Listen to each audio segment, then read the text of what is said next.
இயேசு கிறிஸ்துவின் நாமத்தினாலே இந்த மதிய வேளையிலே உங்களை அன்போடு கூட வாழ்த்துகிறேன். குயவனே என்ற நிகழ்வின் அடிப்படையிலே அன்பு என்ற வார்த்தையை நாம் தியானித்துக் கொண்டிருக்கிறோம். இன்றைக்கும் அப்போஸ்தலனாகிய பரிசுத்த பவுல் பிலிப்பியர்கள் நிருபம் 2ஆம் அதிகாரம் 2ஆம் வசனத்தை நாம் வாசிக்கின்ற போது, நீங்கள் ஏக சிந்தையும் ஏக அன்புள்ளவருமாயிருந்து இசைந்த ஆத்துமாக்களாய் ஒன்றையே சிந்தித்து என் சந்தோஷத்தை நிறைவாக்குங்கள் என்ற ஒரு வசனத்தை நாம் இங்கே வாசிக்க முடியும். நீங்கள் ஏக சிந்தை ஏக அன்புள்ளவர்களாய் இசைந்த ஆத்துமாக்களாய் இருந்து கர்த்தருடைய சித்தத்தை கர்த்தருடைய திட்டத்தை சந்தோஷமாக ஆண்டவரை மகிழப்படுத்தும்படியாக நாம் நடக்க வேண்டும் என்பதை குறித்து வசனம் நமக்கு தெளிவாய் கற்றுக் கொடுக்கிறது. ஏக சிந்தை என்பது ஆங்கிலத்திலே ஒன் மைண்ட், ஏக அன்பு, ஒன் லவ், இசைந்த ஆத்துமாக்கள், ஒன் அக்கார்ட் என்று நாம் வாசிக்க முடியும். விசுவாச வாழ்க்கையிலே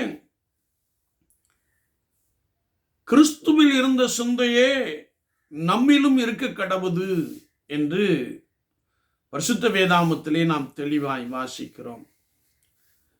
கிறிஸ்துவின் சிந்தை, கிறிஸ்துவின் அந்த எண்ணங்கள், அந்த நினைவுகள் அது நமக்குள்ளே காணப்பட வேண்டும். அது மாத்திரமல்ல, அது நிமித்தமாய் நாம் ஏக அன்பு உடையவர்களாக காணப்பட வேண்டும். இசைந்த ஆத்துமாக்களாய் ஒன்றையே சிந்தித்து என்று வேதம் சொல்லுகிறது. கிறிஸ்துவில் இருந்த சிந்தையினாலே நாம் நிரப்பப்பட்டவர்களாக காணப்படுவது அவசியம். அவர் மேல் மாளிகை முழுவதும் செய்வாய் இணைக்கப்பட்டு ஆவிக்குரிய மாளிகையாய் கட்டி எழுப்பப்படுவது அவசியம். அது மாத்திரமல்ல, நான் கிறிஸ்துவோடு கூட இணைந்திருக்கிற அந்த அனுபவத்திலே என்னோடு கூட வாழ்ந்து கொண்டிருக்கிற, என்னோடு கூட பயணித்து கொண்டிருக்கிற யாவரோடு கூட நாம் ஏக சிந்தையும் ஏக அன்பும் உடையவர்களாக காணப்பட வேண்டும்.